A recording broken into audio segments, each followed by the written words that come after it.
मसूल चुंगी लेने वाले एक शख्स की तौबा। जब आप अलैहिस्सलाम शहर आरिया में से गुजर रहे थे तो वहाँ मसूल चुंगी लेने वालों का एक बड़ा अफसर भी मौजूद था। वो बहुत अमीर था, नाम था उसका ज़की। वो आपको देखने का इंतहाई मुश्ताक था, लेकिन कद छोटा होने की वजह से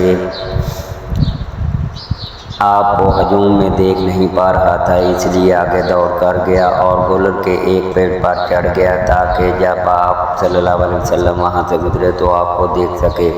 सैयदना ईसा जब वहाँ पहुँचे तो आपने ऊपर देखकर फरमाया, ज़की जल्दी से नीचे उतर आओ, मेरे लिए खुदा की मशीयत यही है कि आज मैं तुम्हारा मेहमान बनूँ। वो जल्दी से नीचे उतर आया। उसने तहे दिल से आपको खुशामदीद कहा। ये देखकर सब लोग बड़बड़ाने लगे, ये एक मसूल लेने वाले जैसे गुनहगार शख्स का मेहमान बन गया है।